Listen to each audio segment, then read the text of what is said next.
Assalamualaikum warahmatullahi wabarakatuh. Kami dari kelompok 1 akan menyampaikan materi tentang konsep manusia menurut Al-Quran dan Hadis. Materi tersebut disusun oleh Angelina Diapuspita, NRP 0319030001, Lilis Wahyuni, NRP 0319030002, Dimas Abdul Najib, NRP 0319030033, Sofa Ali Umamuddin, NRP 0319030034. Kami dari D3 Teknik Permesinan Kapal Politeknik Perkapalan Negeri Surabaya. Baik, sebelum menuju ke slide berikutnya yang berisi tentang materi pembahasan konsep manusia menurut Al-Quran dan Hadis, izinkan saya untuk menjelaskan beberapa poin pembahasan yang akan dibahas pada slide-slide berikutnya. Poin pembahasan sendiri terdiri dari 4 chapter. Dengan chapter pertama berisi tentang pengertian manusia. Pengertian manusia sendiri diambil dari beberapa konsep, dan kelompok kami memutuskan untuk mengambilnya dari 5 konsep, yaitu konsep Al-Bashar, konsep Al-Insan, konsep Al-Nas, konsep Bani Adam, dan konsep Abdi Allah. Chapter kedua berisi tentang asal-usul manusia menurut Al-Quran. Chapter ketiga berisi tentang proses kejadian manusia. Dan chapter terakhir atau chapter keempat berisi tentang tujuan diciptakan manusia.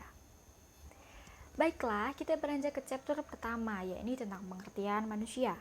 Yang pertama kita bahas adalah konsep Al-Bashar.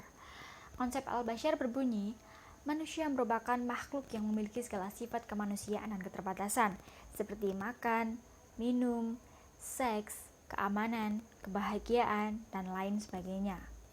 Penunjukan kata Al-Bashar ditunjukkan Allah kepada seluruh manusia tanpa terkecuali, dan hal tersebut berada pada Quran Surat Al-Kahfi ayat 110 yang berbunyi sebagai berikut. Qul innama ana basyarum mislukum yurha illa annama ilahukum illahu wahid. Faman kana yarju liqa'a rabbih falyamal amalan sholihan wala yusyrik bi ibadati rabbih ahadda. Konsep selanjutnya adalah konsep Al-Insan. Kata Al-Insan digunakan di dalam Al-Quran untuk menunjukkan totalitas manusia sebagai makhluk jasmani dan rohani. Harmonisasi kedua aspek tersebut dengan berbagai potensi yang dimilikinya mengantarkan manusia sebagai makhluk Allah yang unik dan istimewa, sempurna, dan memiliki diferensiasi individual antara satu dengan yang lainnya, serta sebagai makhluk yang dinamis, sehingga hal-hal yang telah disebutkan tersebut mampu membuat manusia menyandang predikat khalifah Allah di muka bumi ini. Kita beranjak ke slide berikutnya, masih tentang pengertian manusia namun dengan konsep yang berbeda, yakni konsep Al-Nas.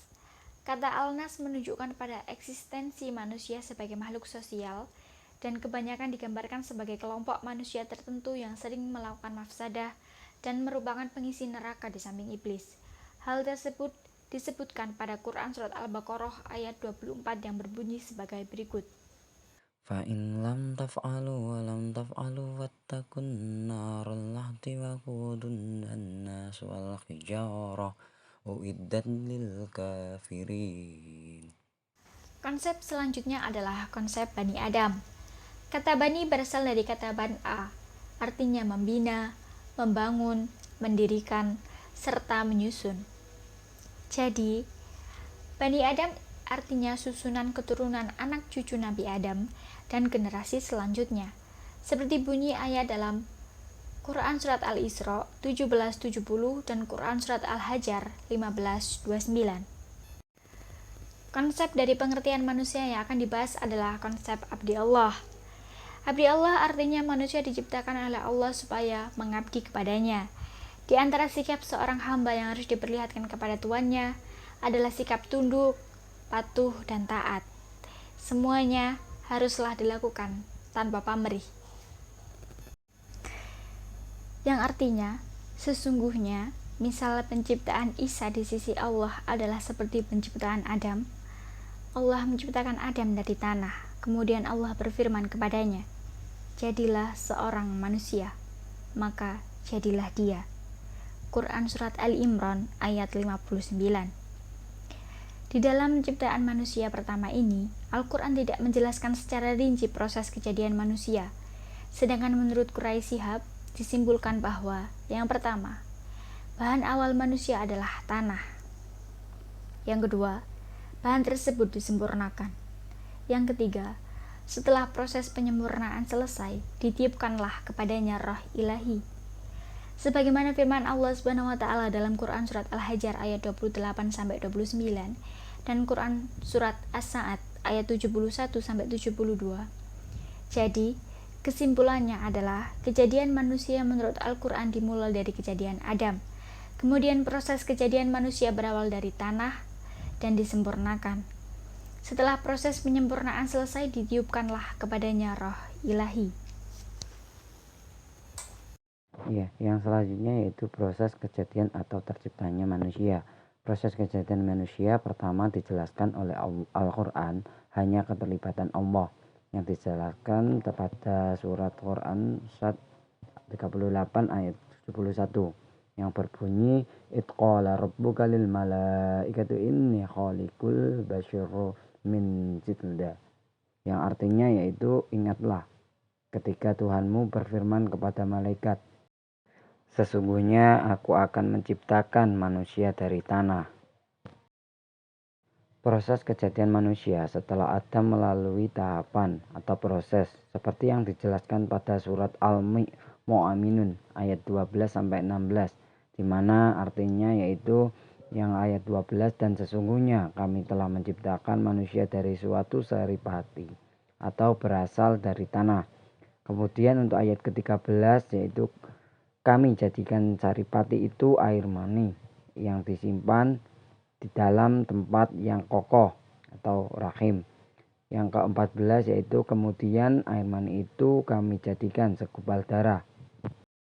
Lalu segumpal darah itu kami jadikan segumpal daging. Dan sesungguhnya daging itu kami jadikan tulang berulang. Lalu tulang berulang itu kami bungkus dengan daging. Kemudian kami jadikan dia makhluk yang berbentuk lain. Maka Maha Suci Allah, pencipta yang paling baik. Kemudian untuk yang ke-15 yaitu sesudah itu sesungguhnya kamu sekalian sebenar-benarnya akan mati. Yang ke-16 kemudian sesungguhnya kamu sekalian akan dibangkitkan dari kuburmu di hari kiamat. Kemudian menurut proses kejadian manusia ada 7 tahap, yaitu yang pertama berasal dari saripati tanah, yang kedua nutfan atau air mani, yang ketiga yaitu alaqah atau segumpal daging, yang keempat yaitu izoma atau tulang.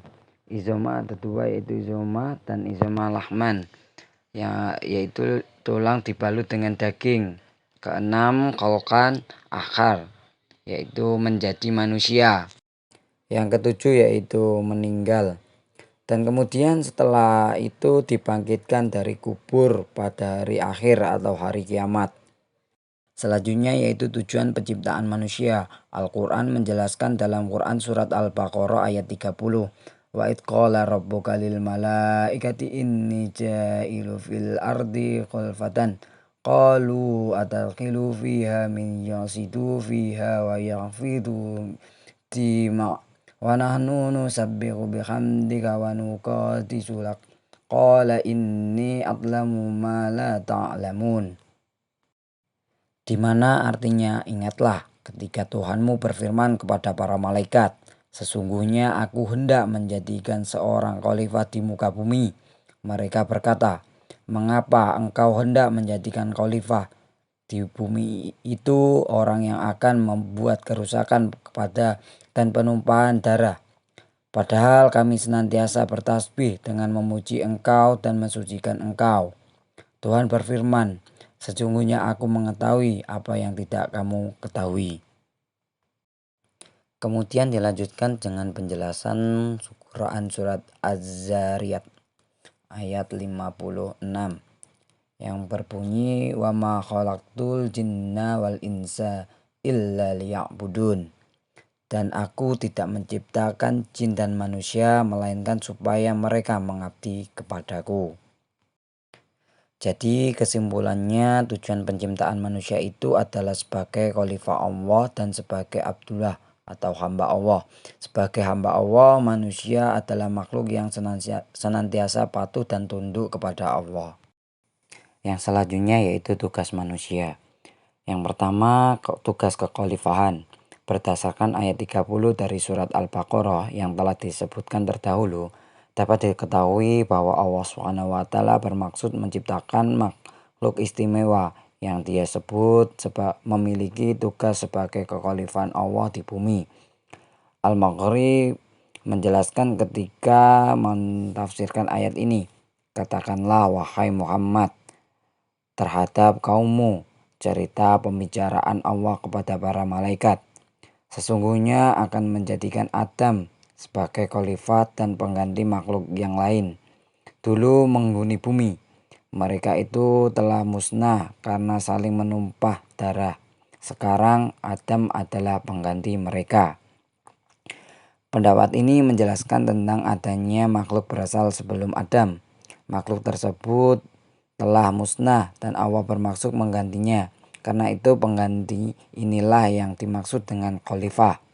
Pengertian inilah yang dinamakan bahwa khalifah itu adalah makhluk yang diberikan Allah amanah untuk memimpin alam.